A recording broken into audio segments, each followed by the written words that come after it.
What is up, everyone? Hail Confiscate.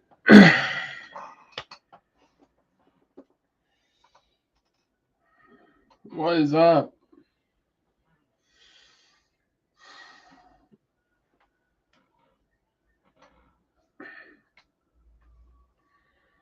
So, how's everyone doing today? Let's see who we have. Good morning. What's up? Lion Rat is in the chat. What's up, Dillard? Check your DMs on Twitter. You live today? I don't think you were live last. No, I wasn't live last stream. I had to go like last minute, and that was pre-recorded.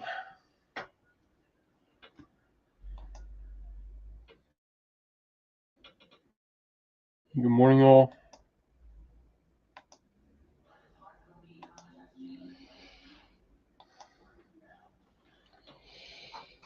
This one says, "Good morning, sunshine." And what's up, Billy?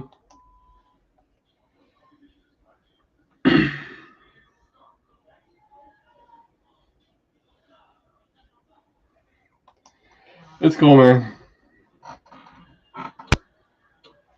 I thought I'd make up for it on this stream.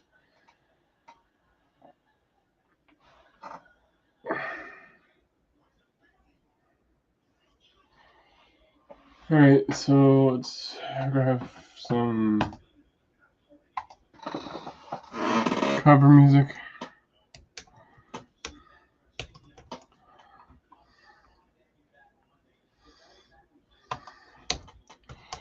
Be specific with it.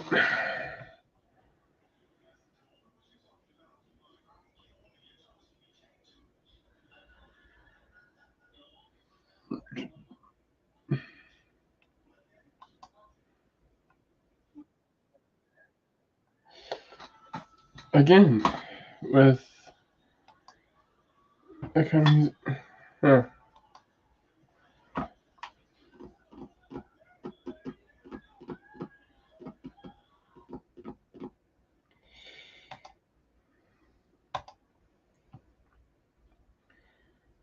Alright, so there is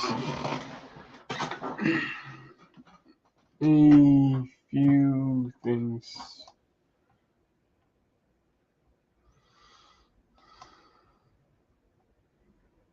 I think.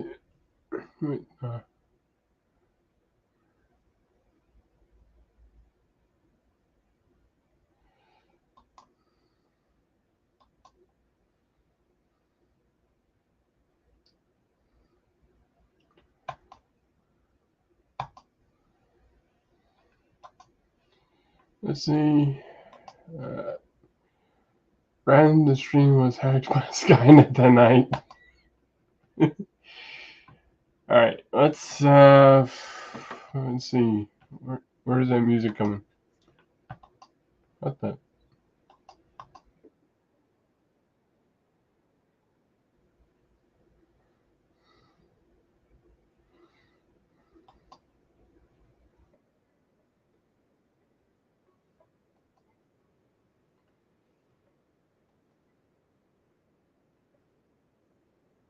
You don't hear that?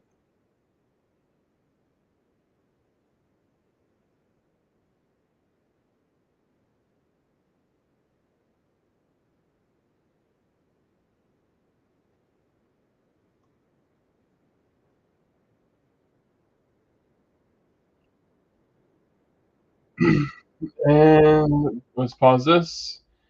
And let's give the person in the background big hand because it's Dillard. What's going on, Steven? How are you? I'm doing alright. Good morning. And I'm adding a few new video clips like this one. What are you talking about? I never left anyone. What are you talking about? So how's it going? It's going pretty good. Can't stay too long. I was actually heading to bed. I was eating my breakfast. I had worked all night, so I was eating my breakfast, and I was like, let me see what's happening on YouTube before I go to the room and go to bed. And you were like, oh, check your DMs. I said, hey, it's never too late to hop on with Stephen B. I had a protein bar for breakfast. What kind? Or what flavor, rather? Cinnamon roll. Cinnamon for breakfast. Mm-hmm. It's a bit rich. You like sugary stuff for breakfast? No, I'm trying to drop this weight, so I'm trying to eat a little bit healthier. Because when I was younger, I used to love syrup, and you go to the IHOP and get like the strawberry and whipped cream pancakes and that kind of thing. Yeah. And I feel like as I got older, I just like savory things more. Even things like maple syrup flavored bacon or sausages is too much. I can't do it. Yeah. Some of the stuff kind of it gets you really hyper, but then there's like a huge crash afterwards. Yeah, maybe. So I was watching this interview. I'm sorry. Is there a topic for today? Actually, I was going to do a topic last Thursday, but no one was. Everyone was kind of busy. But I have been saving this one that I found on Twitter, and I don't usually do this. Apparently, Marvel had decided to make Mary Jane a superhero.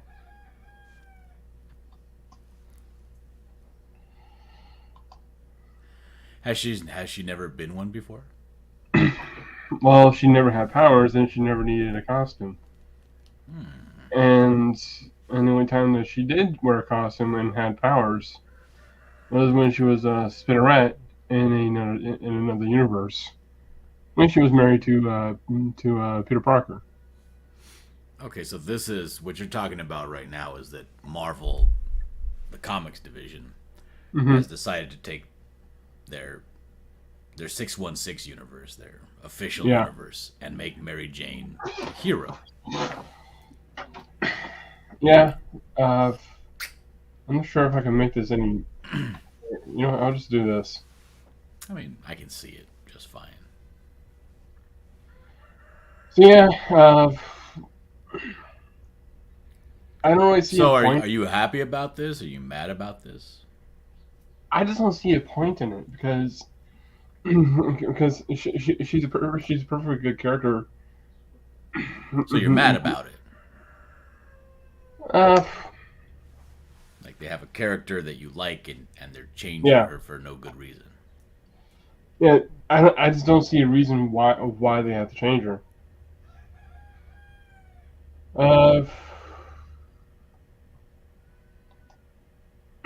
Billy says Marvel also likes to also try to cuck their heroes these days. Yeah, cuck their heroes, meaning take their masculine heroes and make them feminine, make them mealy mouth, take away masculinity. Can coffee wake and bake. But yeah, they decided to do this for some reason. And I think it's like after the aftermath of going to that one dimension. I don't follow Marvel. I don't know what you're talking about. I don't know. I'll need more information about it. But apparently her I guess her new name is new jackpot or something. Is that why And she then looks that's, like a card dealer at a casino? yeah. I That's mean, interesting. What do you know what the basis of her powers are? Are they I don't know. like are they like what's her name? From Domino. like Domino? Like she has like she can change odds, or does she like Gambit? Does she throw cards? No. I don't. That's the thing. I would need more information about this. Is there information not available that like the first book isn't out yet or something? Uh, well, I haven't picked up on recent Marvel books for a while, so so I'm just kind of learning about this. Oh, so why do you care about this?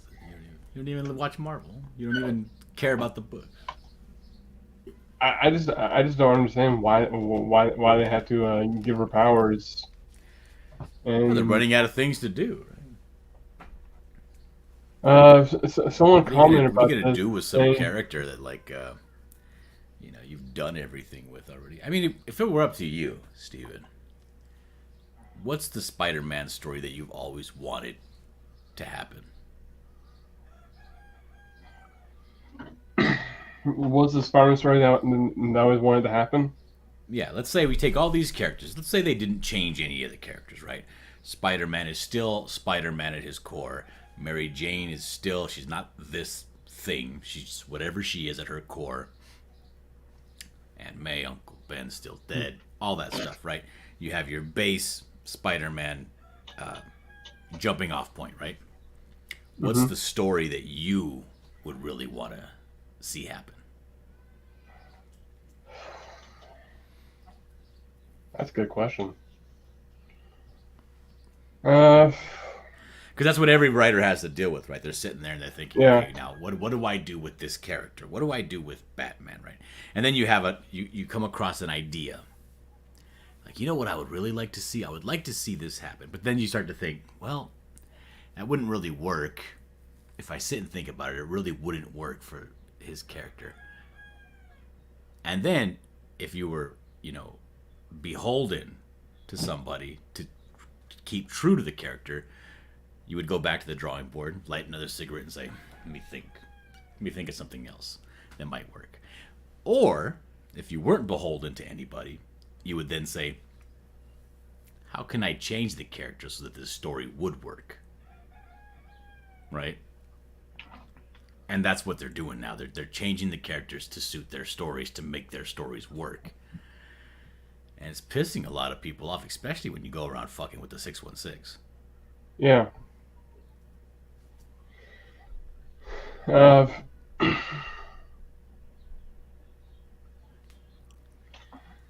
Well, Lion Rat says the story I always wanted to see is Stephen B becomes Spider-Man.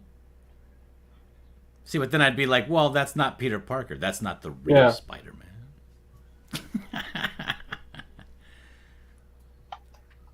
Uh, Billy says when I was writing Last Days of Moon, I started to tell a redemption story where the hero was suppressed and defeated, but had to bounce back. Well, if I guess if I was writing if I was writing Spider-Man, um which I haven't really thought of, Mm-hmm.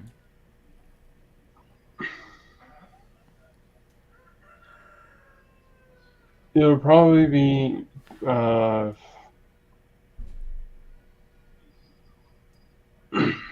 I would probably have him go up against someone like the Vulture or a Scorpion. Okay, well, what would be the story, though?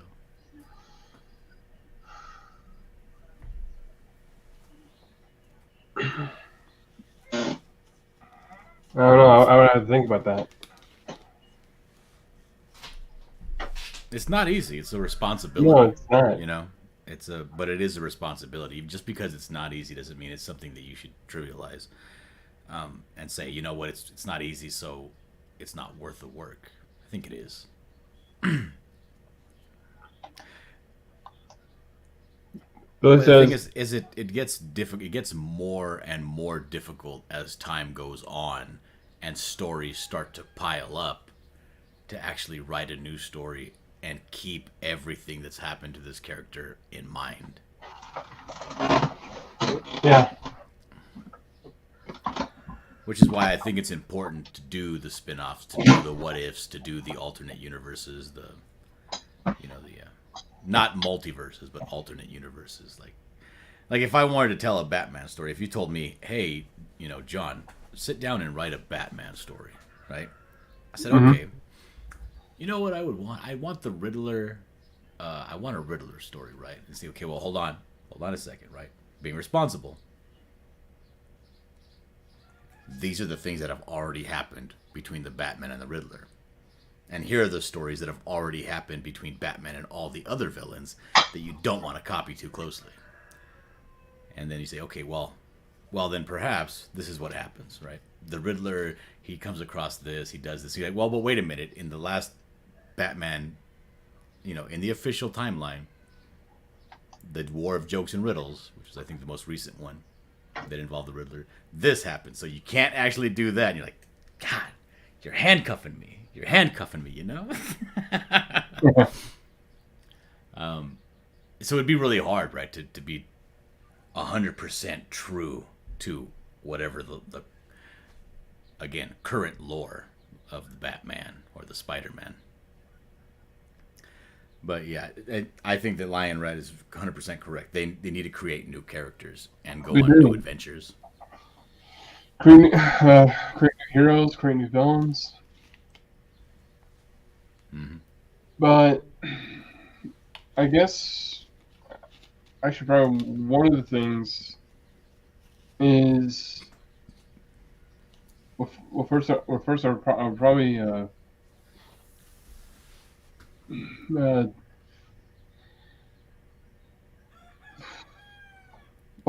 they already did a story on kind of a what if, the renew your vows story. Mm-hmm. But what if they got rid of the Mephisto story, where apparently Spider-Man sold his marriage of him and Mary Jane. What do you mean? What is the solution to just to make a statement saying that story, the One More Day story, never happened, like not canon? Or they did a story where where they took back their marriage.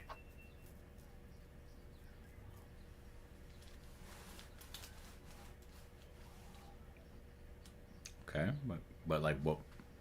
I don't know. I'm thinking like, what would be the story? Why would that be cool or exciting or dramatic? Because like I remember they used to have these comic books in the shops when I was younger, and it would be like the cover of the comic would be like Cyclops and Jean Grey getting married. They're in like a wedding outfit and a wedding dress. And I was like, I don't want to read that.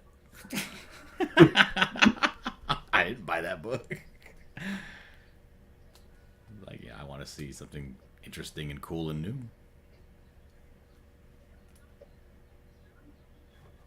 new. Uh, the first day I started to write was a press hero after World War III, trying to save a little girl from a vampire cult. So, like, here's a story. Could I tell you a story? Sure. Okay, so here's a story that I was chewing over, right? And it was for the Buckler. So think about it this way: new character, new story, right? Even if it's the exact same story that happened to somebody else, it's new to this character, so it works. So the guy has a healing factor that allows him to kind of, cling to life longer than a normal human being. He has the strength of three men, the resilience of three men, and the healing factor of three men. So let's say you get a cut on your hand, and it takes you 4 days for that cut to completely heal up and scab up and fall off and go away. 4 days. His cut would be healed in a day, right? Yeah. So, not Wolverine fast, not get a cut and it heals up before your eyes, but just as it goes on, heals quickly. So the guy gets shot in the head, boom, by a 45, Schofield 45, old cowboy style pistol, gets shot in the back of the head. But he has a lot of anxiety and resentment and hate in his heart. And he has a lot of unresolved issues, especially with his father. Right. So as he dies, as he gets shot in the head, he's not actually dead, right? Because he has the bone density of 3 men. But he does get injured and he does pass out. He loses consciousness and begins to hallucinate. He gets, he wakes up. He gets shot in the back of the head and immediately wakes up in like this ethereal realm. It's not, he didn't go to heaven. He's not in some sort of purgatory. He's just hallucinating. Yeah. In his own head. Before you finish that, let's bring someone from the background, from the backstage. Hello, Doc. I'm listening with bated breath. Go on. Good morning, Doc. Good morning, sir. Good morning, Steve. Right. So, as he's now when this happens, when he gets shot, right? He's in the middle of this criminal confab, this meeting. He's leaving the meeting. They're outside. Guns are trained on them from all directions, So when this shot goes off and he gets popped in the back of the head, shit goes down. Everybody's scrambling. His people are scrambling. People are firing back at each other. He's laid out on the floor. His buddy's picking him up and dragging him into the car. They're trying to make a getaway. He's oblivious to all this. He's in his own dream world, right? And he gets there and he talks to Death. He talks to he appears, because he's hallucinating, right? In his head, he's talking to this person, Death. And he's telling, and he gets told right away, you're not dead. This is all in your head. And he gets frustrated and angry that somebody in his own head is giving him the runaround and not giving him clear answers. His answers are, the answer. That sort of nonsense. Of course, the buckler being who he is throws a swing. Yeah, Death, right? Just passes right through him, doesn't do anything. But he says, well, if this is... He says, well, I know what you're here for. He's right over there. Go ahead and go take a seat. He looks to the left. It's kind of like What Dreams May Come with Robin Williams. He looks to his right, and there's a little cove that materializes in this painterly world, right? And it's a little cove, and it's a little tree stump where on his old property that he grew up with his dad, they had a lake on their property. That's where they used to fish. And his dad's sitting there, and he's like, shit, right? And he walks over, and every time he talks to him, every time the camera angle goes back to the buckler, then back to the dad, it's always a different thing.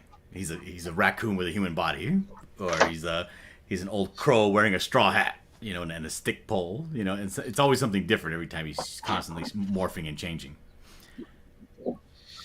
And then so he starts to talk to him, and he tells him, well, obviously you don't really want the answers that I have. Because if you wanted the answers, you'd already have them, because I'm you. And you're leaving anyway. And he says, what are you talking about? I'm leaving. Well, look. And he gets racked with pain. Because as he's getting racked with pain, this wave of pain, it's his body pushing that bullet out of his skull. Right? And he's slowly starting to regain consciousness. So as he regains consciousness, he starts to, he has little fits of being in pain. And he's like, well, obviously you have a certain amount of time to get whatever it is you got down here in your basement out. And you're asking me all the wrong questions. I don't think you actually want to know the answers, and you know that you're going to be leaving at any second. Here I am. And he just gets more and more frustrated and starts taking wild swings and throwing tantrums and fits until he actually does come out of it. And the rest of the book, he has to wrestle with the fact that he failed himself. You know, basically, if you wanted answers, you would have them, but you obviously don't want answers because you're still a child. But he does something about it to get his answers. He does, yeah. Well, finish the story because I love that part. Line says, what's with the head slaps?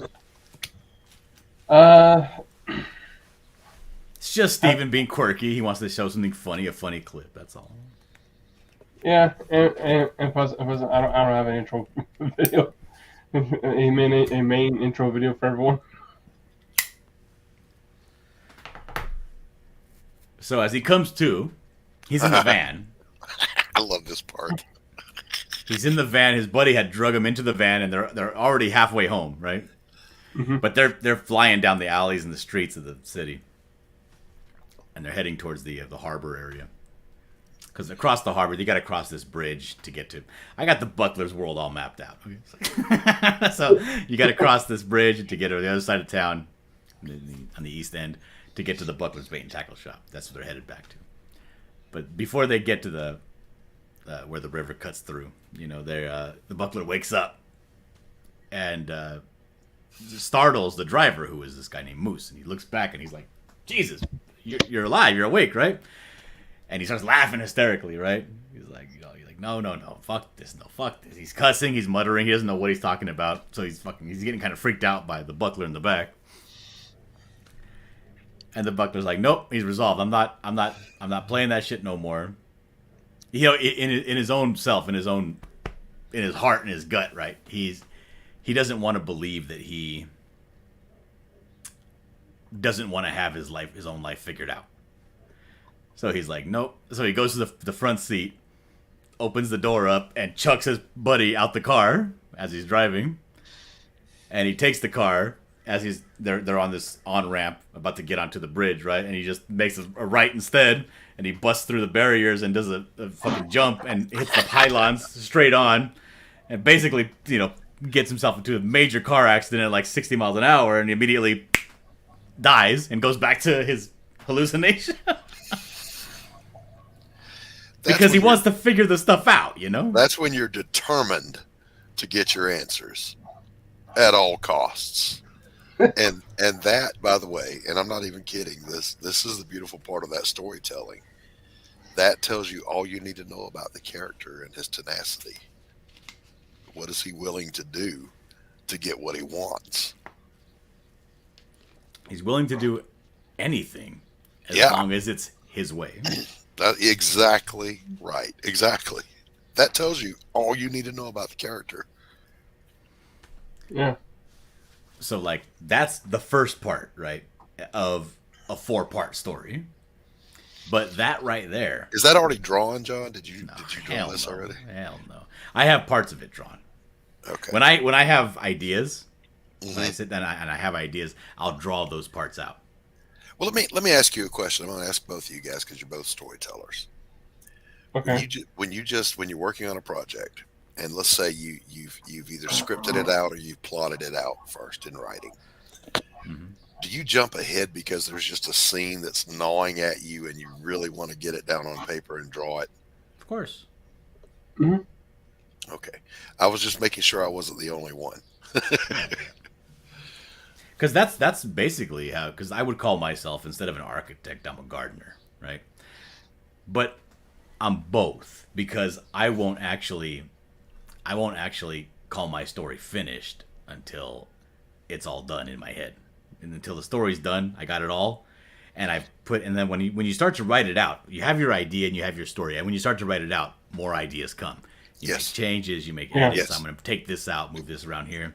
Yeah. Okay, I'm writing out this scene. You know what would be great if I had set this up in this way? Let me go back to the beginning. I can fit it in over here, change it around. Once that's done, that's my gardening part, right? I'm gardening my story.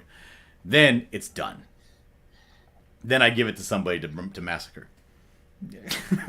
Yeah. Tear this apart for me. Let them kill my baby. Yeah. So, yeah. But while that stuff's happening, I'm not beholden to anybody. I am the creator. So if I'm drawing my book and I say, you know what? No. No, no. You know what would be better if I did this? That's what I'll do. I'll go back and I'll change it. Yep. And occasionally, That's the great thing about being your own boss, right? Yes. And occasionally, I don't know about you guys, but occasionally I'll not write yourself into a corner, but I'll write for myself a page, panel 1, 2, 3, 4, 5, 6. This happens, this happens, this happens, and then scene switch.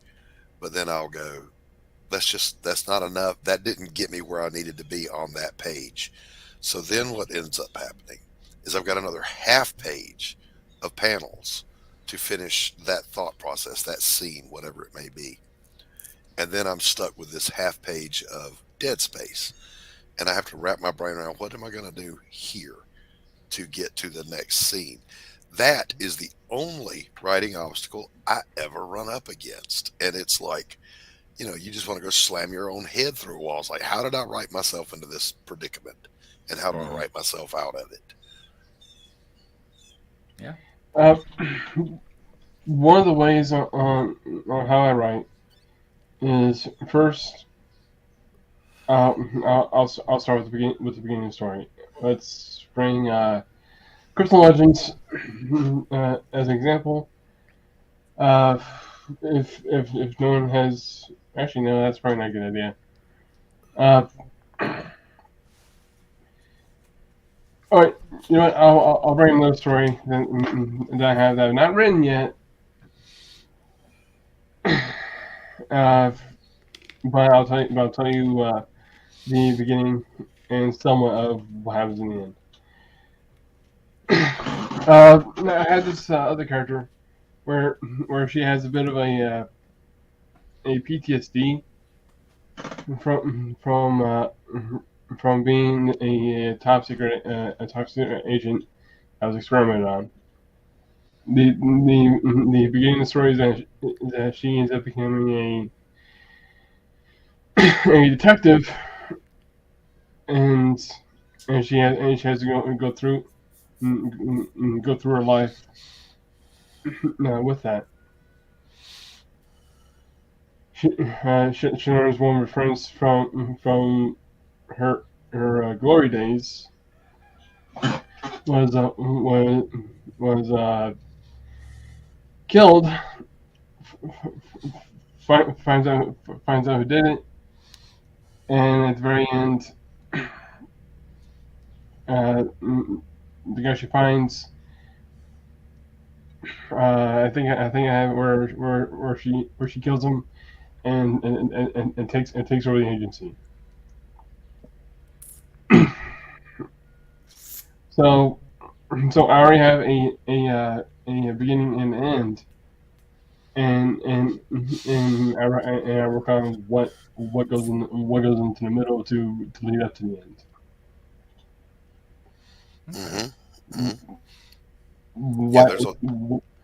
Why did she kill this person? What led her up to this? And what's this organization about? Right. Yeah, there are a lot of writers, and I think Stephen King said he's one of them. They have a premise, and then they write the end, and they work backwards. How do we get to that end? I tend to start with just a general premise, and then scenes come into my head of dialogue, interchanges, narration, great lines, and I build a scene around that. And I go, where does this scene fit in the story? And I start, like Dillard said, it's almost like gardening, or to me, I think of it like painting. I need an element here, I need an element here, and you tie it all together. Which can be problematic because you can write yourself into corners. You can write, it would take too many pages to do this or whatever. So you really gotta be willing, like he said, you gotta be willing to butcher the baby. You have to chop it up. You have to be willing to make edits. But for me, it's those intense moments between characters or in the narration and a character that are just really great lines, great You know, you think about those great scenes from movies. It doesn't matter what it is that are great lines. Doc Holliday stepping off of when he's sick and he's just gotten out of bed right before the gunfight at the OK Corral.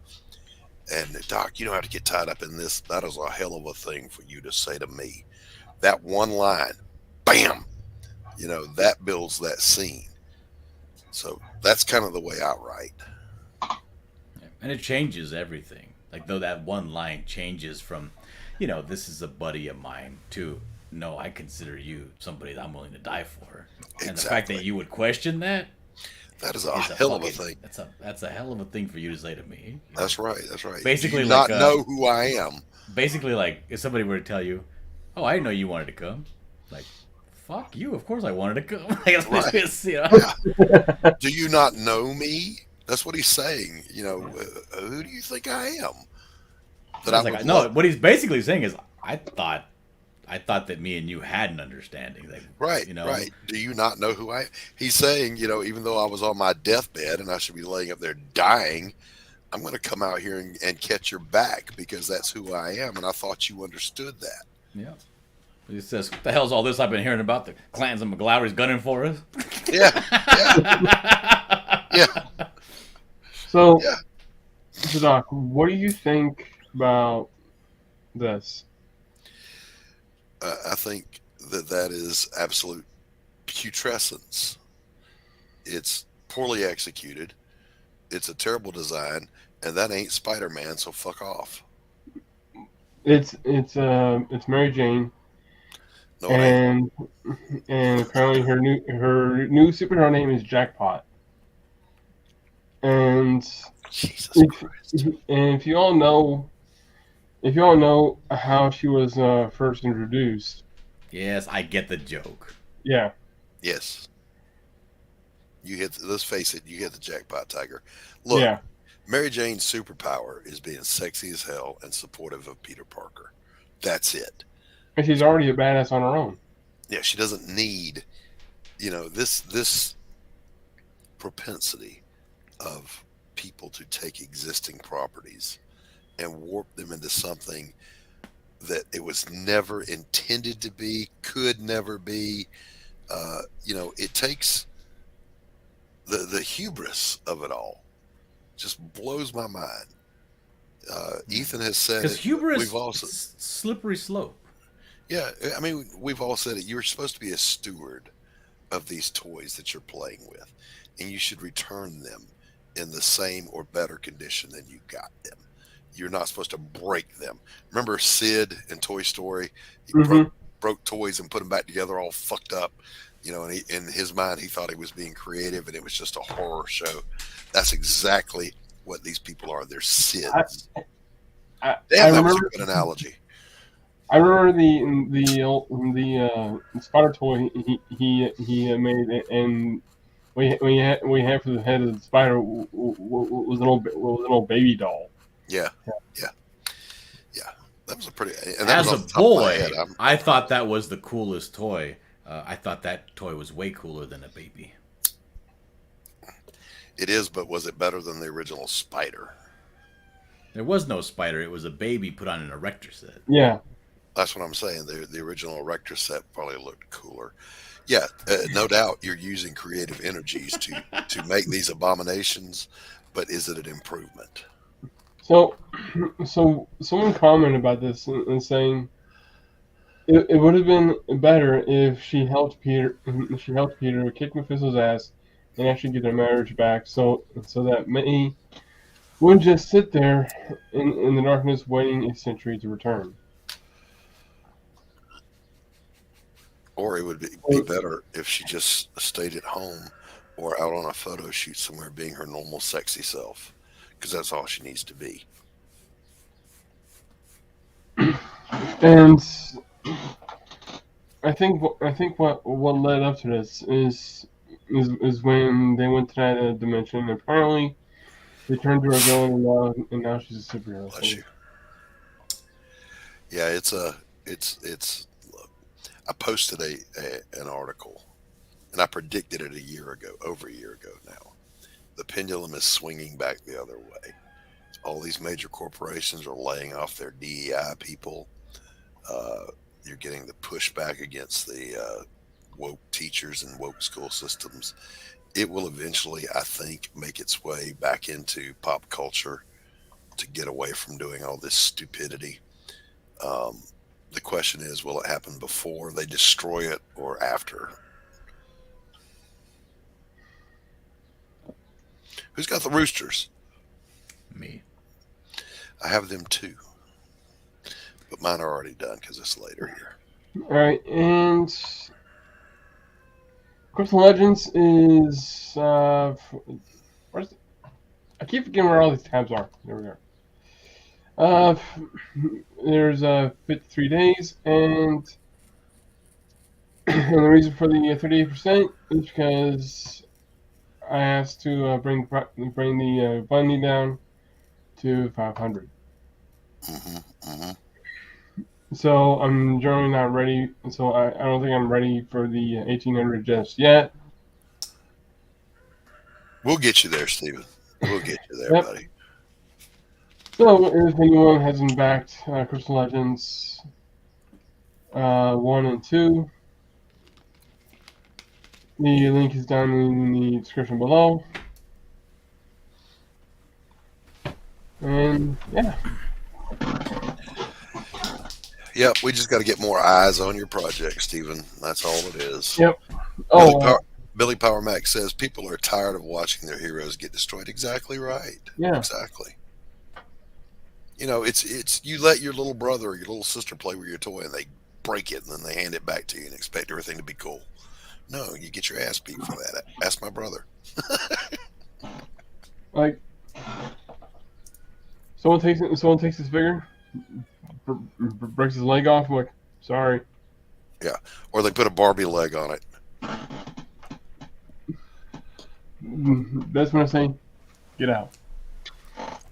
Because I feel like you sit around and you watch the things you like get molested, or you either do something about it, or you ignore it and go find something else to do.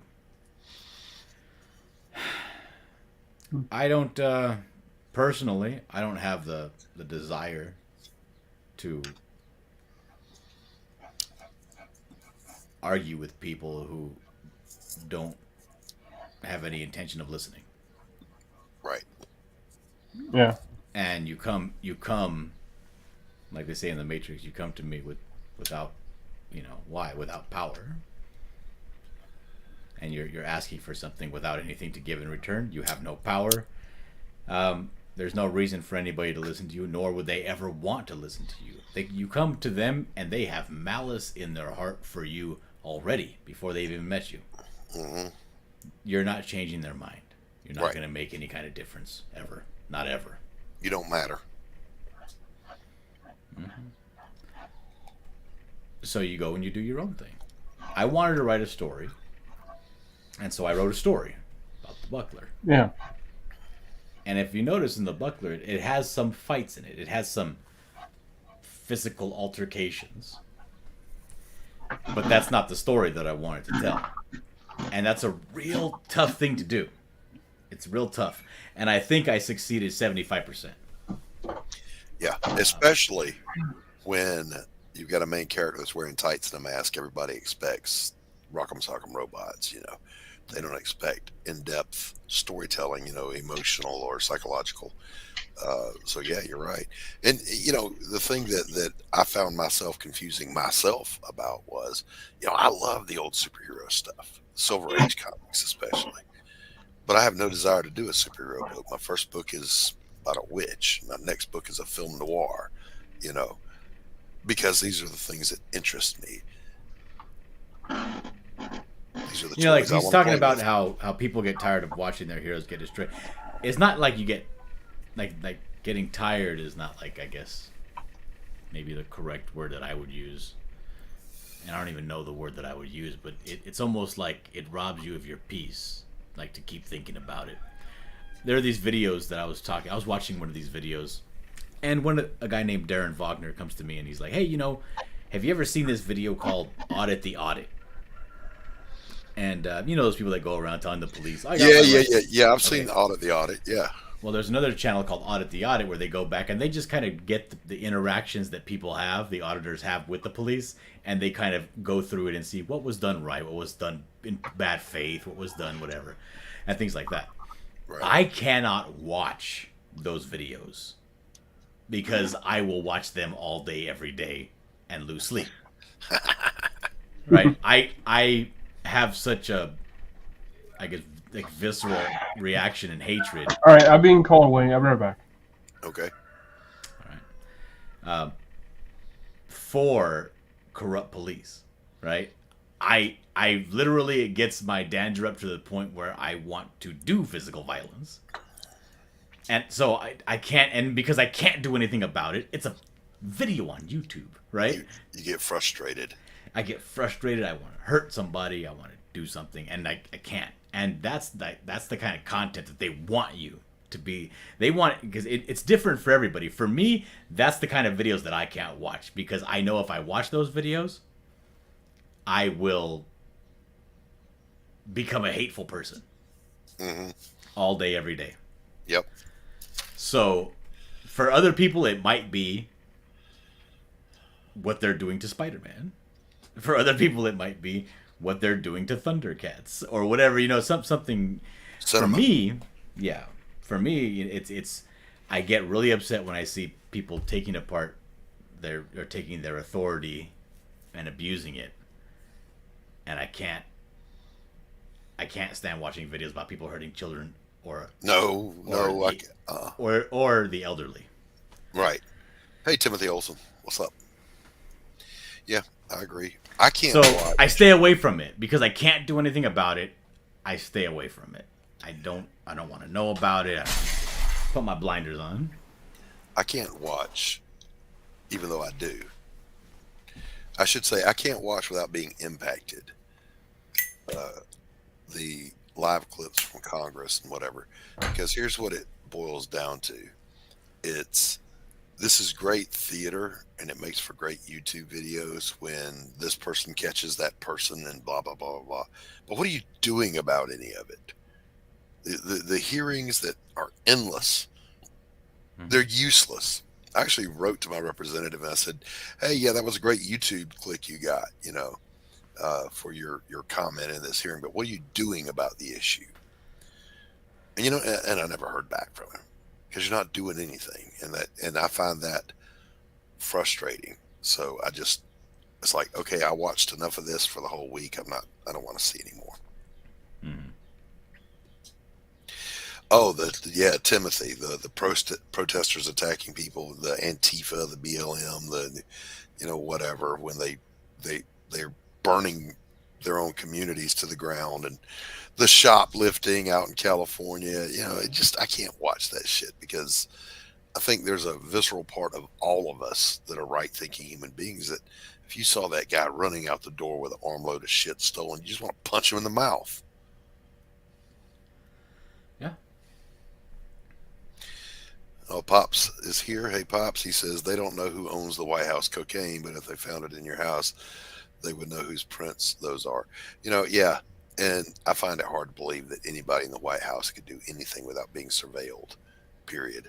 That is the closest guarded structure on the planet. Bullshit. They don't know. But having said that, what can we do about it? Nothing. Nothing. Mm-hmm. So, make comic books.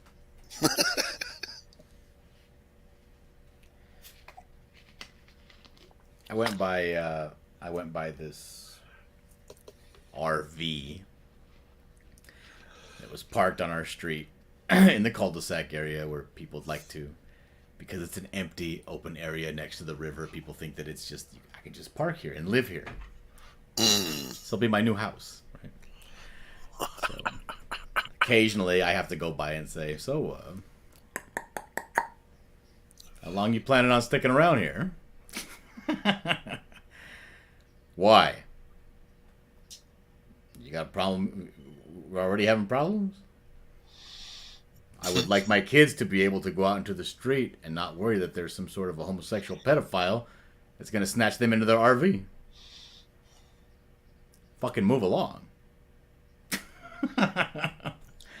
Find somewhere. But these are things that you can do something about. They're happening in your neighborhood. They're happening at the stores you go to. Can act. Yeah. When you can, do it. Yes.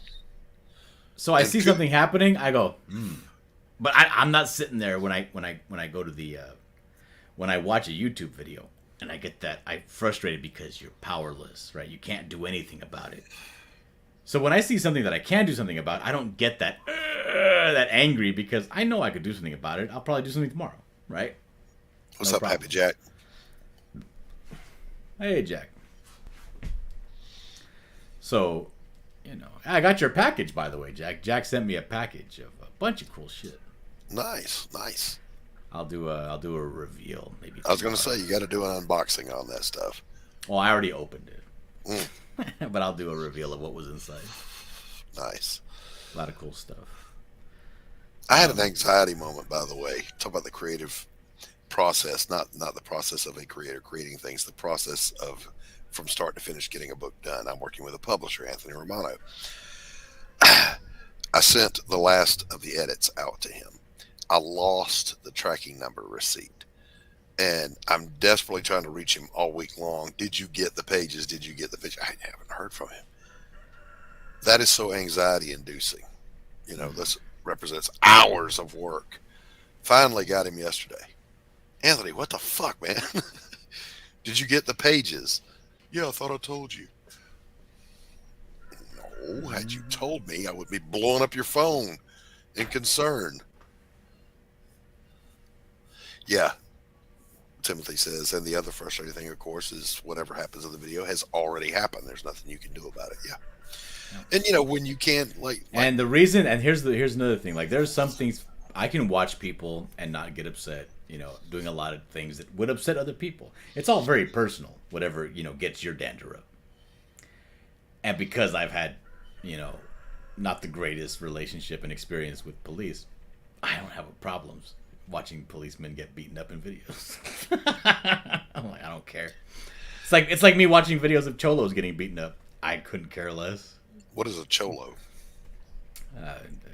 Mexican American gangster. Oh, couldn't care less. Go for it. You guys do you. That's my favorite kind of violence. Criminal on criminal violence. I love it. I think the one that gave me the biggest chuckle was the Pride Parade in London that was interrupted by the climate activists when the left is eating their own, when the extremists are eating themselves. That was just hysterical to me. Yeah. So Happy Jack wants to know, Tim, if your campaign is live yet. And Timothy says July 29th. PDT, I don't know what PDT happens. It's PST. What is PST? Pacific Standard Time. Well, there's no time there. It's just a date. Anyway, Lion says DG was probably high. You damn right, Lion. That's the other thing. When you're working with a stoner, it's a whole different pace, brother. But there was videos of the Antifa people trying to go over to Long Beach and start problems, and then all the gangsters in Long Beach are like, "Don't play around our neighborhood. Get the fuck out of here." Same thing happened in Atlanta. They came here and it was Antifa, and they were trying to destroy this one particular neighborhood, and the thugs in the neighborhood beat their asses. Pardon me. Yeah. So I watch that stuff. It's funny. I like it. It's fine. Not a problem. But yeah, when I see somebody getting, when I see a policeman coming up with an attitude, I can't handle it. I gotta turn it off. Can't watch it. I'll get riled up. You're gonna get me. I don't like any authority figure that abuses their authority ever. Yeah, Antifa and Sturgis. I just watched that yesterday, Timothy. Oh man, yeah, it did not go well for Antifa at Sturgis. What happened? Antifa decided they were going to go to Sturgis, which, as you know, is the biggest biker rally of the year. Mm-hmm. bikers are traditionally, even though they're, you know, outlaw life and whatever, they're actually very law-abiding, patriotic people. And Antifa came in with their flag burning and their rainbow foo-foo agenda. And Uh-huh. the one Timothy's talking about is one of them got, one of the little Antifa foo-foos got mad and kicked one of the bikes. Uh-huh. That didn't go well for him. Didn't go well. How did it go? They got that. Did it ass go beat. poorly? They got that ass beat. That's what happened. I mean, you know, if you even touch a biker's bike without their consent, you might get popped in the mouth. This guy kicked his bike, and there was another one where one of the foo-foo people is holding up a pride thing, and the biker woman on the back of the bike just lifts her top and shakes her boobs at him, and the little foo-foo person was really score one for the boobs. Nah, I can't stand degenerate, nasty people. What a bunch of trash. I don't care for the gross sense of entitlement of people. You want to protest peacefully, protest. That's your God-given right. It's protected by the Constitution. Knock yourself out. It's a patriotic thing to do. The second you think your agenda gives you the right to infringe on someone else's right, I want you to get popped in the mouth. I want you to get gorilla stomped. It's the risk you run, right? See, I'm of the mind that if you're protesting, it's pointless. The protests don't do shit. You need to get violent. Well, I think protesting can have an impact, but you've got to do it. I mean, let's look at the peaceful resistance of the civil rights movement with Martin Luther King was extremely effective. It was extremely effective because it was done in tandem. Well, because it got broad support and because it was peaceful.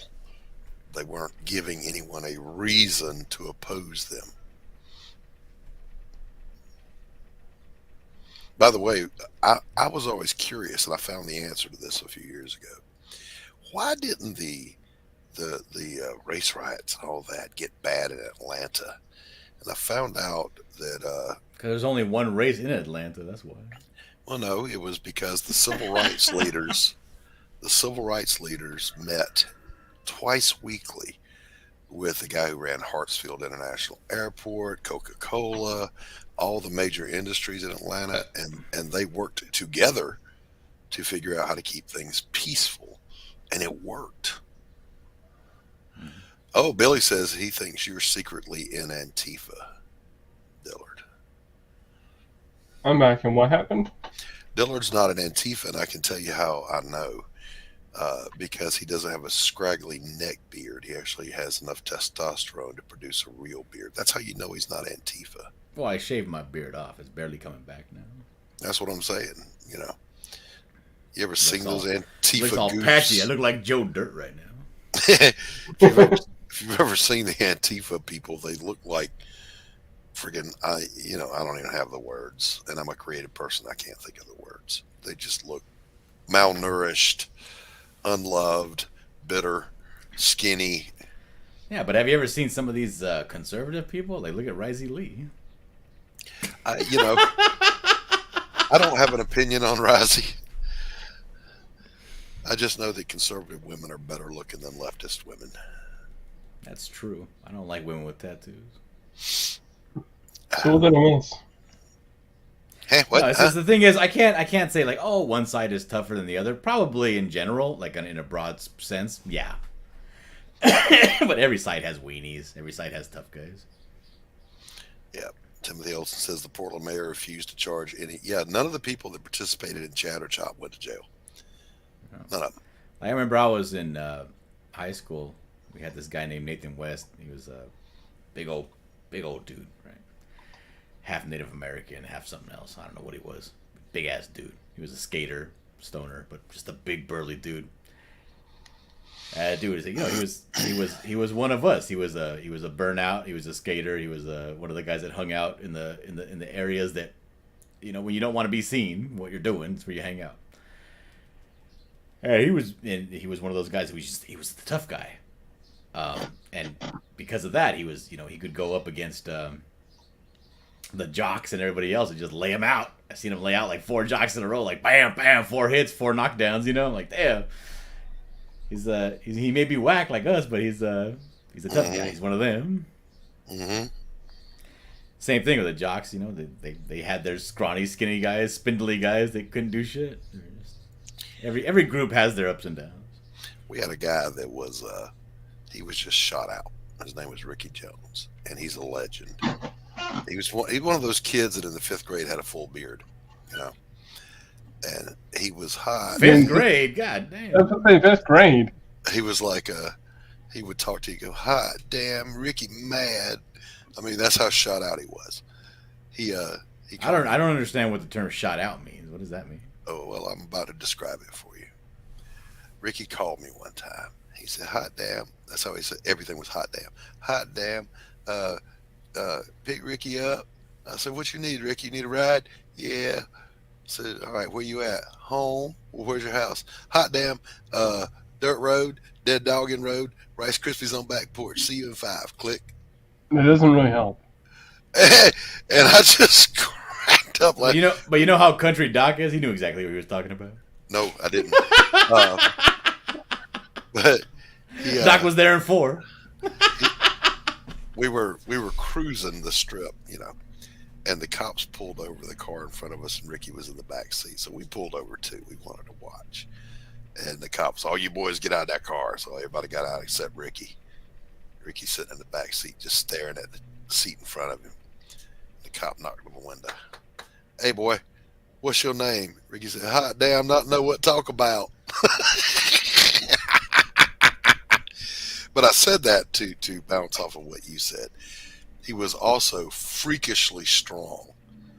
And he got picked on by this one little brat who hung out with the jocks but wasn't one of them. He's kind of a Salacious Crumb character. And that little guy was making fun of Ricky and dogging him out and just really being an asshole. Well, Ricky has no impulse control. He just popped the guy right in the nose and sat him on his ass in the hallway. And one of the jock buddies decided he was going to, defend this little Salacious Crumb. Ricky popped him, sat him in the floor too. And he said, "Hot damn, Ricky remodel hall."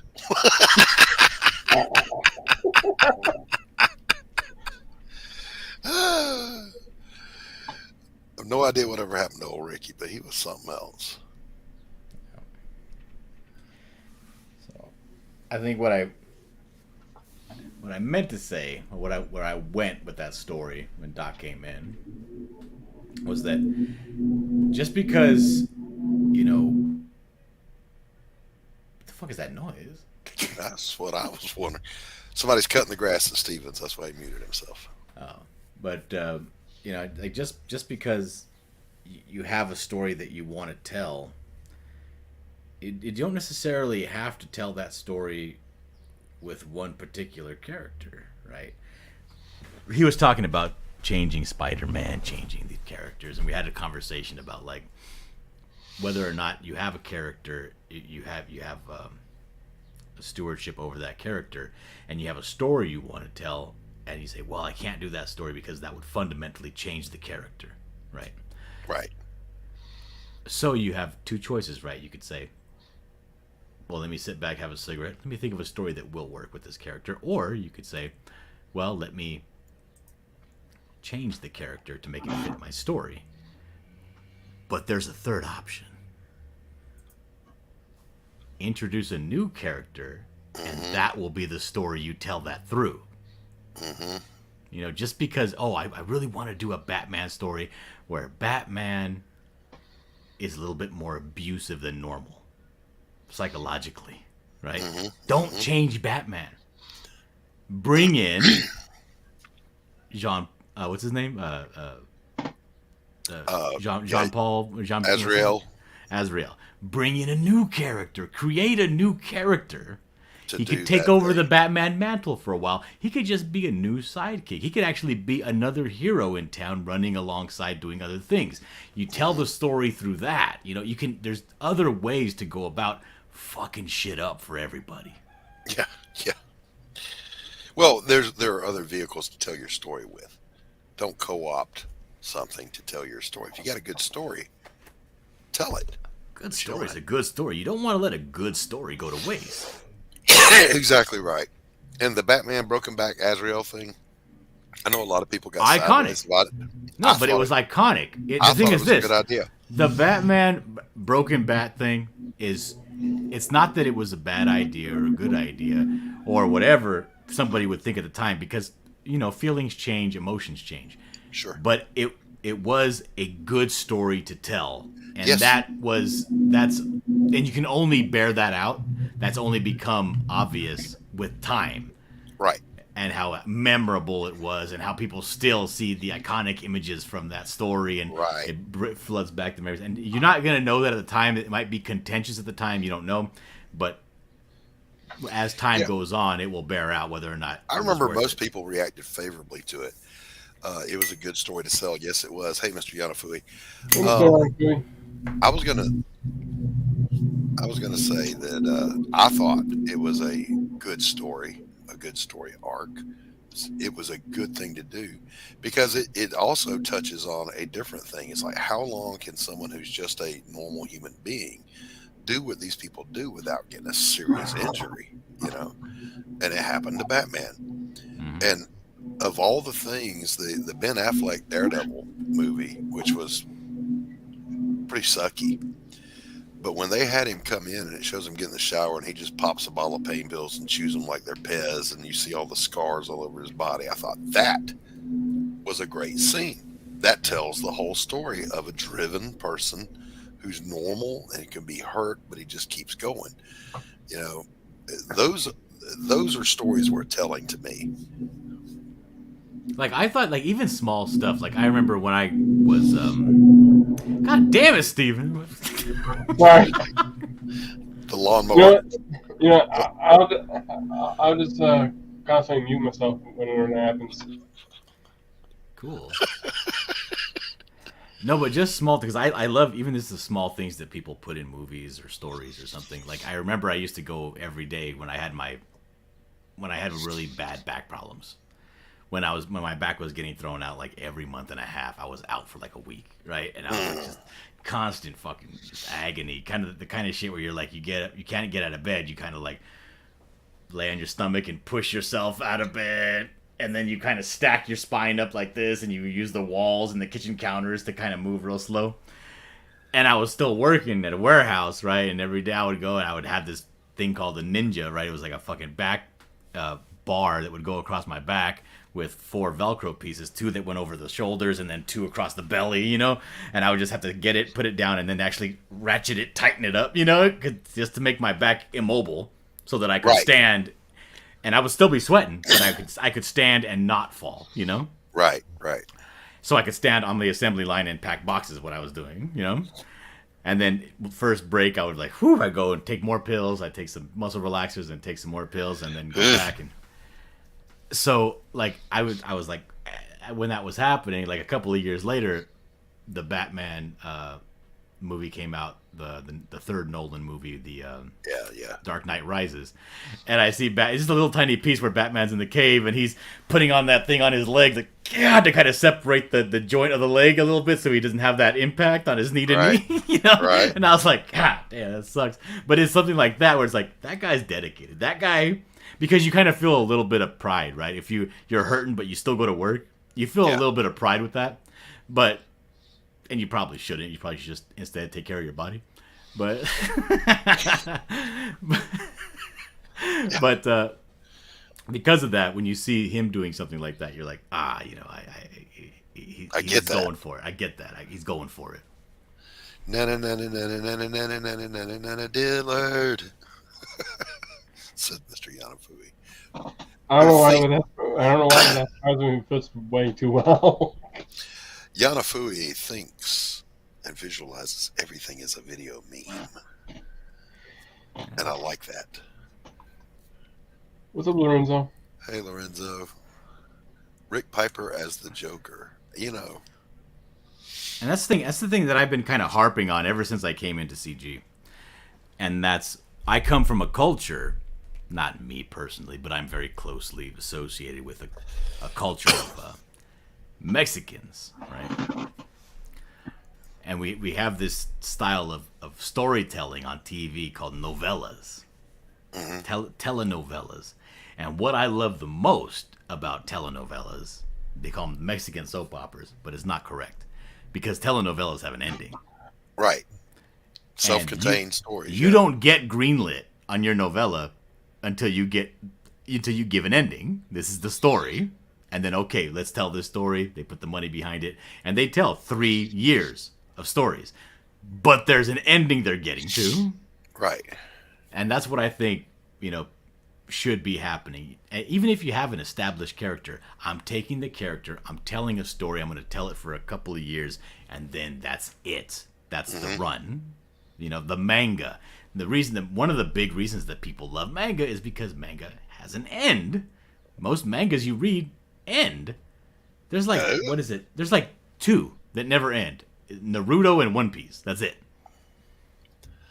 But even in those stories, they have endings. Like Naruto ages.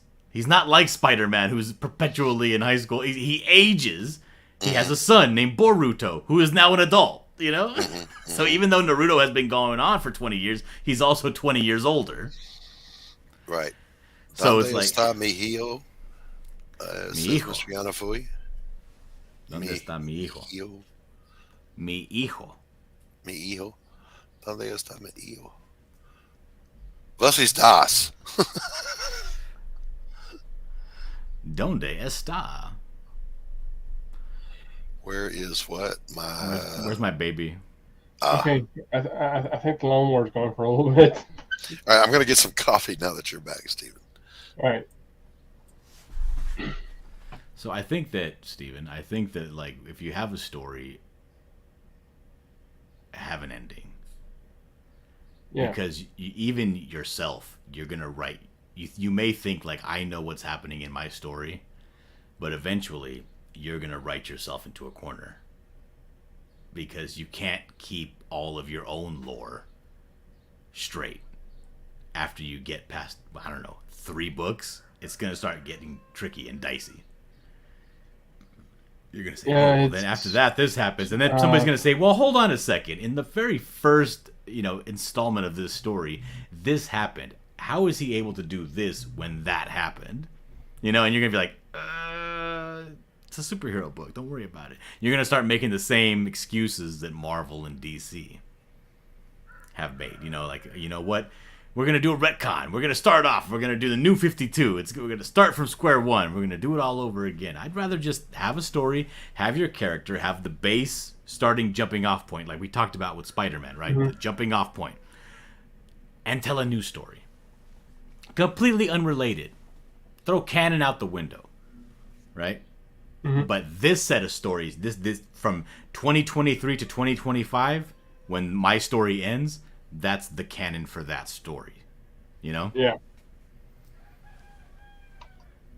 Timothy Olsen says it might be a good idea to revisit your books so you can keep it straight. Well, of course. But I'm saying you're not going to be able to.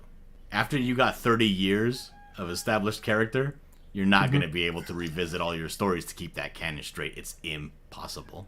No, it's not. You need a Sheldon Cooper who knows everything identically about as your editor. Mr. Yanafui states, have you seen the strange relationship that Dick Grayson has with Batgirl in Starfire? Change girls by season.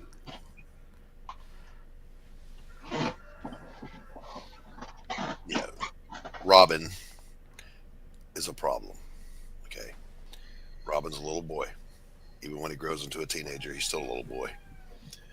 And I don't care how much training you get, you're going to get your ass beat by somebody bigger. Okay, it's just going to happen. He's not going to be part of a super group.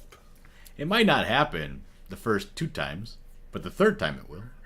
Yeah, it's gonna happen. And when it does happen, you're gonna fall. And when you fall, you're gonna fall hard. And it might be hard to get back up. Yes, yeah. You don't have superpowers, okay? When you get your ass beat, your ass is beat. Period. Nobody cares, okay? I don't know what that means, Mr. Yanafui. He's talking I think- about the strange I think- relationship Dick Oh. Dick Grayson and Batgirl and Starfire. Everybody cares. Everybody cares. It's always a point of contention. Everybody's always complaining about it. I don't even know anything about it. I don't read DC. Never have, really. I've read a few of the. Oh, I would have story figured you would arcs. have loved that shit, considering how much fucking dick you suck of George Perez. Oh wow, that was hurtful. You know, George Perez is the GOAT, though. I make no apologies about it. But you don't even read his Teen Titans. No, I don't, because I don't like the characters. I never really liked DC. I've read some of the story arcs because they interested me. And I think, wasn't Mike Grell's Warlord? It was DC. I read that because it was just wonderfully done. But you know, as a general rule, I didn't care for the characters over there. I always thought Batman would fit in better in the Marvel universe than he does in the DC universe. Really? Maybe. Hmm. But I don't know. How do you feel about my thesis, Doc? About bringing in stories. Just say you want to do a Batman story, right? This is what you need to include in the Batman story, and you cannot divert from this. Okay? You need to make sure that Batman's name is Bruce Wayne. His father's name was Thomas Wayne. Comes from a rich and powerful, wealthy family in a city called Gotham. Right? Okay? His parents were killed. Both of them were killed. Right in front of him. Right in front of him. Traumatized him. Grew up, and he decided, you know, he was brilliant at everything he did. He said, you know, I'm going to train my body and my mind to peak physical human, and I'm going to take on crime, masquerading as a bat to instill fear in the superstitious and cowardly lot that are criminals. And that's it. That's what you got to have. Okay? Doesn't need to have an Alfred, doesn't need to have a bat mobile, doesn't need to have a bat plane, none of that. Doesn't need to have a bat cave. But that's the core, right? Do what you want. 3 years. As much as you want. Make a story with an ending. Agreed. That's your Batman story. The only point of disagreement was I think Alfred is pivotal. He's a linchpin. You know, he's the anchor. I don't want to argue semantics. I'm gonna give it to you. Okay. He's a It's not so What do you think of the thesis of like, okay, I agree that's with what it. that's what we're gonna do now. If we're gonna have I a run, agree. this is gonna be the 2003 to 2005 run of Batman. I agree. And then it ends. Then we start the 2005 to 2007 run of Batman. This is a new canon. It's a new story starting from square one. Boom. I agree with all of that. Even in your new canon, you could start it as he's been Batman for 12 years, right? Mhm. And go for it wherever you want to go. That's where you go. But don't change the core characteristics of Batman. Don't change Right. don't change what makes Batman Batman. And here's a caveat, if something huge happens in a previous story, you have to incorporate that into the canon. You're getting on a slippery slope there again, Doc. Nah. In the books that I'm writing, they all happen in this same reality. But like Elizabeth Payne, there's no ongoing story for her. She's done when her story's done. But she exists in a world where this other character exists, and he will have adventures, and this other person you meet will have adventures. I don't know if you would call that world building.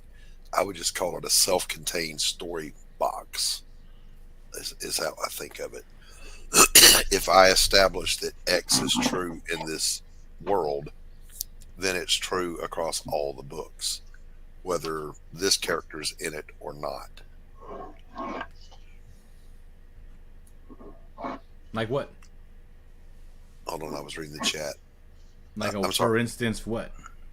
Magic, Because if you want to tell me like, okay, you know what? magic when exists Doc in this world. when Doc Blaylock had the book, let's say Doc Blaylock was writing the Buckler or Pariah, right? Let's say he's writing Pariah. You weren't the creator. You were just somebody who was writing Pariah from 2005 to 2007, right? And you established that on 5th Street in Maine, there's a Ace Chemicals, right? I don't want to have a race through downtown in my book and remember that Doc put on 8th Street in Maine, the Ace Chemicals is there. That's minutia. That's what I'm saying. Like, if you start establishing shit like, oh, because my story took place and a big part of it happened at Ace Chemicals, that's now lore and it has to be, in every story. No, that's minutia. That shit can change. Now, if you say, well, you know what? Like, let's say Doc had Batman. Doc had Batman from 2002 to 2004. And in Doc's Batman, his Batman kills the Joker. That means that because that's a big thing now, I can't use the Joker in my 2004 to 2006 story? No. If you have a event that took place and it becomes ingrained into the lore, let's say, take Bane breaking Batman's back. It doesn't stay broken. He returns. But in the next story arc, it can be canon that has happened to him in the past. That's all I'm saying.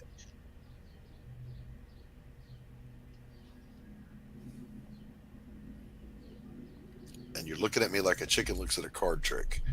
It ain't that hard, bro. So are you saying that it can be canon or it must be canon?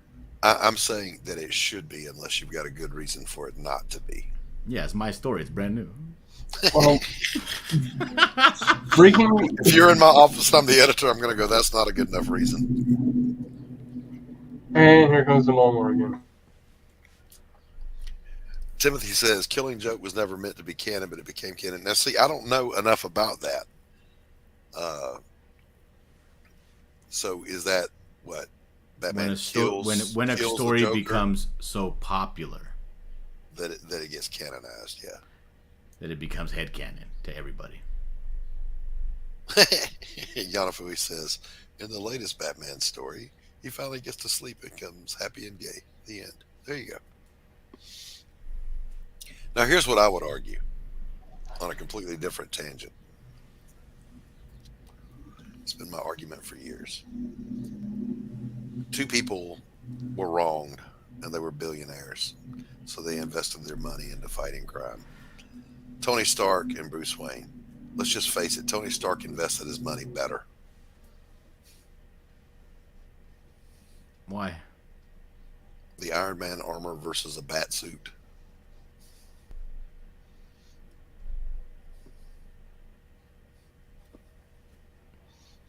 Iron Man can fly. He can blast you through a wall.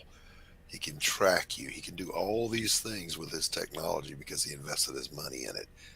He didn't put on a cape and say, I will strike fear into the heart of these terrorists by hiding in the shadows and jumping out and saying boo and punching them. No. I mean, Riri Williams just stole her armor. So, I mean, yeah. I would say that she made out even better than Tony. I'm just saying, you have the resources who invested it better. But who's smarter? Well, that depends. You've got Tony's unparalleled genius in engineering and theoretical physics, but then you've got Batman, who is unparalleled. There's like 100,000 genius scientists in Marvel. supposed to be the world's greatest detective and figuring shit out. Different applications of intelligence is what I would say. I would prefer to see Batman be the world's greatest detective. I want to see a guy with no superpowers and he's spooky and he'll jump out the shadows and fight your ass, but I want to see him figuring shit out, solving problems. I don't want to see him fighting anybody. I want to see him basically played by fucking Bela Lugosi. I want to see him skulking. I want to see, you know, when they do James Bond well? Like when okay. Have you seen the movie Skyfall? Yeah. When he's going after the sniper, right? Where he's real silent, catches the bottom of the elevator as he goes up, just super quiet, in the shadows all the time. His most fucking, you know, this is his best gadget, right? He reaches to his utility pouch, he pulls out flashlight, and he rifles through documents. That's what I want to see as Batman, and I want to see him in a costume that doesn't fit him. It's too baggy, but it looks like a bat. That you know, I want to see. I want him to be the Phantom of the Opera. Rorschach without the mental illness. Yeah, Rorschach is too tough. I want him Trench to be. coat, I want him to mask, be. hat. I want them to go ahead and take Benedict Cumberbatch and put him in the Ben Affleck batsuit. Like it's way too big for him. Okay, I'm gonna go with that stupid, but okay. All right, so Well, this guy, he's already high. He woke up and baked, so he's already fucking on his ass. Batman had the weakest rogue gallery. All those times they knocked his ass clean out, but nobody ever dragged a blade across it or ripped the mask off. Yeah, I get that. Well- Tony Stark came out. I'm Iron Man. Yes, that's retcon. Originally, he had a secret identity, but yeah, he's got employees. He's using his resources, and because of that, but he's going to win the mixed armor. he can go head to head with Thor in a straight up match. And people's only defense for Batman is, well, given enough time to prepare, Batman would be. Listen, fuck all that. If he just walked into an alley and ran into Thor, he's going to die if they fight. I want to see Batman played by Hercule Poirot. With his mustache props that he sleeps in. Yes. Batman was created before Iron Man. You remember that movie, The Murder on Yes, the Orient yeah. Express, when he was sleeping with a hairnet on his mustache? Yes. Great. Yes, I love that movie, by the way. That most recent one. Not the one where they go down the Nile, but Murder on the Orient Express. Great fucking movie. How Great was movie. that? How was the when they go down the Nile? It's true to the book. And it was well done. It just didn't build like the Murder on the Orient Express did. Now, I hated the ending of The Murder on the Orient Express. I fucking hated it. I thought it was the stupidest, most whack cop-out ending I ever saw in my life. That's true. You're all blah, blah, blah. Which is why I will never think that Agatha is anywhere near the same level as Conan Doyle. Agreed. Batman's Did powers you know got there's a fan theory though that Sherlock Holmes and Irene Adler got together and they had a baby, and that baby is Hercule Poirot. He's the son of That's a bad theory. Sherlock. It is, but it's out there. It exists. Can Batman be played by an out-of-shape Mexican? Yeah, I agree. Mr. Young. As long as his name is Bruce Wayne, yes. I don't like to see Batman in Avengers type adventures. I agree. Batman should be in the streets, in the alleys, in the shadows. He should be like in Keaton's first appearance in the movies. He was an urban legend. Nobody really knew what was going on. There's just this mysterious shit happening with like these Bigfoot type reports. They say he drinks blood. Yeah. He was an urban legend. I like that. That was great Like, story. oh man, you ain't heard of the Batman? Oh, come on, the Batman. The bat. How does he say the bat and not spit that cigarette out of his mouth? It's what I always wanted to know. Oh man, the bat. Look, if I hold a cigarette at my lips and try that, maybe I can do it. Let's see. Let's see, Dillard. Can you do it? Oh, I don't know. Barely hanging their cigarette. All right. Out of the mouth. Oh, man, the bat. See? Lost it. Oh man, the bat. I got it.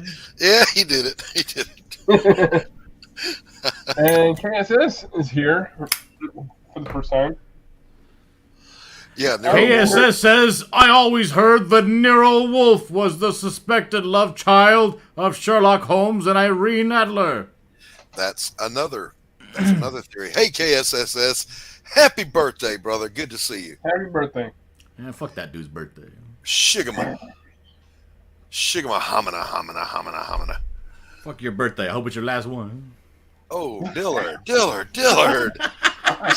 Unnecessarily harsh. Hey, I've been meaning to ask you. The big white thing in the corner behind your left shoulder, what is that? A filter. Air filter. Oh, you got rid of your homemade one? Got both. Oh, okay. All right. That was driving me crazy. And because I see the big speakers behind you, they're Bluetooth, I assume. What does Dillard listen to when he's not on a live stream and you're out there drawing? The same shit I listen to when I'm on a live stream. Which is what? What's the go-to? I don't know. Let me look up my YouTube on my phone, and we'll see what the last thing I listened to was. Okay, no. Antifa Sturgis, no. What is True RGB? Ren and Stimpy Fire Dogs 2. Saitama versus Genos. Ren and Stimpy fan mail. A glimpse into the world of Dillard that you might not want. Sylvester and the Bulldog in the hospital. Biggest dynamite explosions. I know that scene is what's disturbing. Sylvester and the Bulldog in the hospital. Let's see. RAM extenders, strongest CPUs. Oh, here we go. Los Lobos. No, you know what? That doesn't count because I was looking that up on a stream because I was trying to explain something to somebody. Los Lobos El Mariachi, yada, yada, yada, yada. That's it. It's the end of my list. I haven't listened to music in a long time. All right, like for me, when I'm not working, I'm just a plain old fan of good music. I don't care what genre it is, whatever. Okay, I'm gonna go to my homepage on YouTube and just scroll up until I find something because they always suggest something you already listened to. Yeah, if it's good and it took talent to produce it, then I'm good with it. But when I'm working, like for Pariah, I have a Pariah playlist of songs that put me in the mood to do that. When I'm doing a damn dirty thing, I listen to noir jazz the whole time that I'm working. It gets me in that mindset. It gets me in that mood. What about the Rooster Kids song? I don't know what that means. What does that mean, Happy Jack? What is the Rooster Kids? Oh, that's there was this show my daughter really loved called La Granja de Zenon.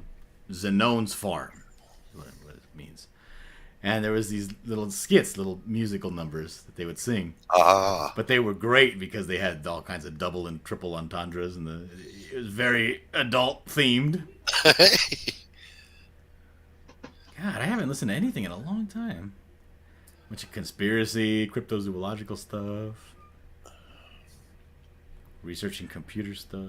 Well, look, you've got this computer between your ears called a brain that can remember what you like to listen to. Come on, it's not hard. It's not a trick question. Well, dude, I'm being honest here. I'm still scrolling down. I'm already like fucking scrolling a lot. I have not like picked out a song to listen to like on that thing in over 2-3 weeks. You know, so. Well, that leads to the other question. When I paint, I like dead silence. I like to listen to nature outside my window, or I'm outside painting, so I don't listen to anything. The Virtue of Mortification by Father Rippinger, the Exorcist. I listen to this stuff. I don't really listen to the music. I like to hear the stories of preachers that actually do exorcisms. Well, there's a book you need to check out. Then it's called The Bondage Breaker. Hey Rex, what's up, buddy? It's true stories about exorcisms that are not done in the Catholic way. You would like it, I think. I think I would.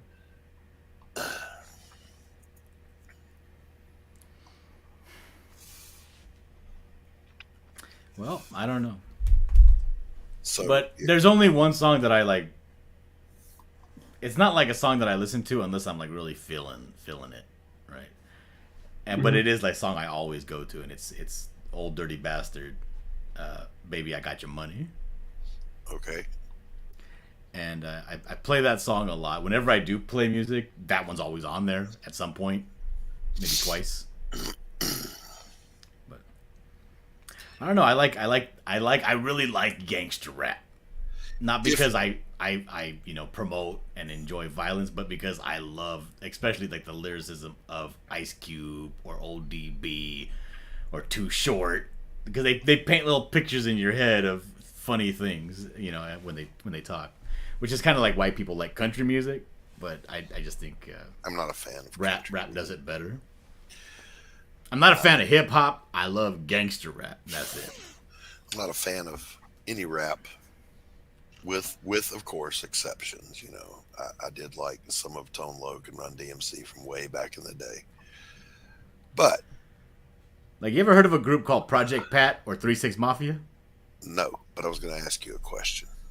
Does that mean then that typically you work in silence? Yes. No, no, not at all. Never, actually. No, I'm always listening to something. I'm always Okay. listening to a podcast or Gotcha. like this That's Father what I was Preacher after. guy. I listen to sermons, That's or I what I listen was to, after. you know, Yeah. that's all I listen to, or I'll listen to live streams. Okay. All right. I'm with you on that. I'm with you on that. So like when I put on gangster rap, or like I like to put on this group called Project Pat, Right.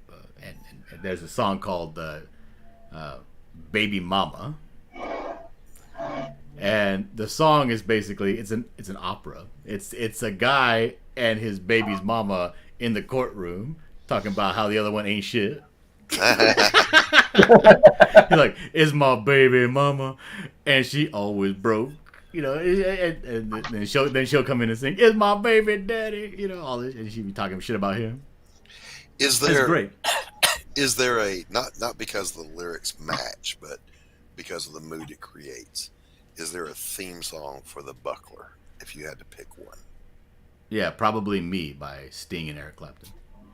Me? Okay. Probably Me is the name of the song. Yeah. Okay. All right. Right on. Right on. It was the intro song to Lethal Weapon 3. Gotcha. Gotcha.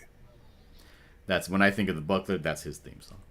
I have one for Elizabeth and Pariah, and it's literally "Shot in the Dark" by Ozzy, just because of the mood it creates. KSSS says, "I only listen to Diller Draws when I'm working on my art." There you go.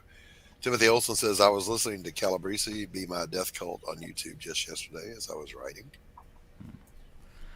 And the thing is, like, I talk about these songs, and people look at me like, again, like I'm a chicken that saw a magic trick. Because when I grew up, like these were the biggest things in the world, right? These songs were hits, but they weren't outside of people that listened to gangster rap. They were not hits at all. They never heard of them. And there's this fucking fascinating song. You know, it's this song called Chicken Heads, right? The song starts off, it goes, "Book, book, chicken, chicken, book, book, chicken heads." The guy rapping about chicken heads, right? And again, it's the same type deal where he's talking to this girl named LeChat, and they're doing rapping back and forth, talking trash on each other outside of a club. And she's saying, you know, "Don't even fake the deal. I heard you had your girl on the light bill," right? Saying, you know, I know you pay women for shit, right? And he's like, and he talks about like, "Bitch, shut the fuck up." But he's like, "Girl, you need some gum, breath like some thunder." So Lion Ratton wants to know what your theme song is, say for Crips and Legends, Stephen B.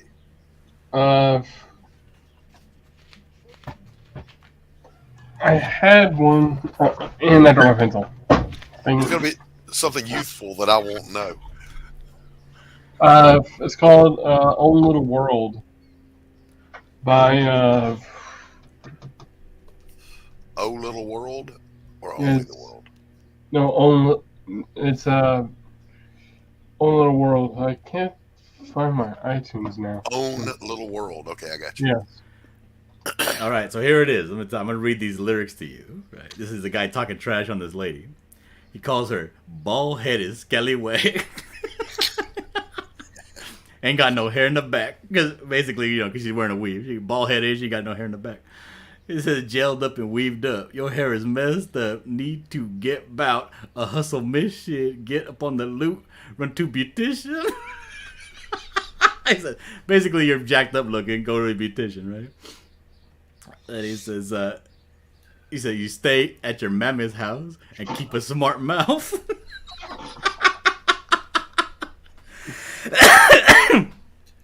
He's like, at the club, he says, "Ain't a thing, eat a chicken wing, get some gold teeth at the club, trying to shake that thing, trying to get a piece." And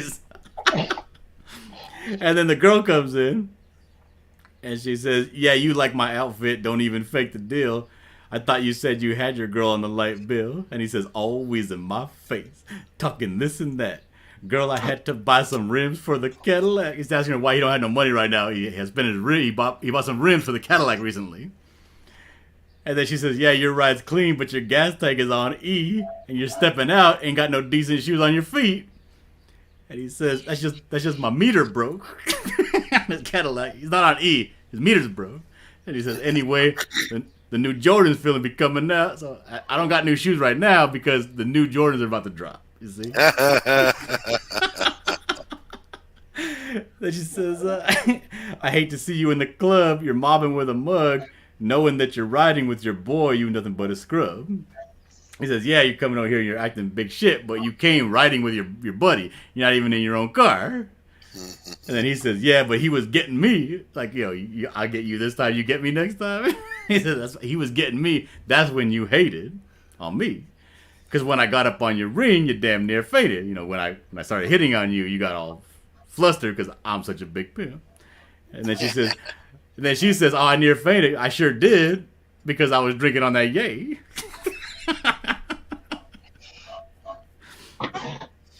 Just the shit that amuses me. And he says, you got a mouthful of gold, but your ass needs some Tic Tacs. That's what she's telling him. And then he says, what? You need some gum. Breath like some thunder. He said, what you looking at? I don't want your phone number. But the song is great and it flows quick. And it's great. I'm listening to it and I'm cracking up in my head. I love it. I love listening to that shit. Same thing with the Hey Dirty Baby, I Got Your Money. You see what's on I actually have a playlist called Pariah. Let me see what's on it. So I found the song. And the song is sung by Cell Dweller. Yeah, I just looked it up, Stephen B. I'm going to listen to it later. So I've got Rainbow in the Dark, Shot in the Dark. Well, that's ironic. Or coincidental. In the End by Linkin Park. Oh my God. Well, because it applies mood-wise. I watched a movie on Tubi. And the movie was Sin City, A Dame to Kill For. Oh, yeah. That's a good flick. That was probably one of the most awesome movies I've ever seen. Speaking of new things coming out, did you know, I talked about this last year, I made a video about it even. This month, 25th, July 25th, Futurama's new season starts. No, I didn't know. That's going to be kind of interesting. It sure is. I'll be all up on that. But hey, I got to get going. I got to go get some sleep because I got to take the girls to Castle Park tonight. All right. That. So I'll see you guys later. So, all right. If you want, huh? I don't think I have your campaign saved on here. Yeah, it sucks being a YouTuber. You gotta do a lot of work. Well, go find it and put it in the chat. Yeah, there you go. Goodbye. See you. Right. See you, John. Later. Happy Jackson. I'm bopping around and don't have time to draw, but streams like this are my favorite. One or two people drawing, a couple talking, me getting a ton of work done. I agree. I'll listen to live streams. I'll listen to podcasts. I particularly like, judge me. I like Jocko Willink, the Navy SEAL. I like listening to his podcasts. I like listening to Victor Davis Hanson, Jordan Peterson. And by the way, what a great interview when Jordan Peterson interviewed Victor Davis Hanson and they just had a conversation. It was great. All right, Stephen, I think I got to get going too. I've got stuff I've got to get done. I've got I think I might in the huh? Are you going to be on the open draw stream later? Most likely. Huh? Yeah. Yes. Okay. All right, then I'll see you then. All right. You want to stick around for the ending? Sure. All right.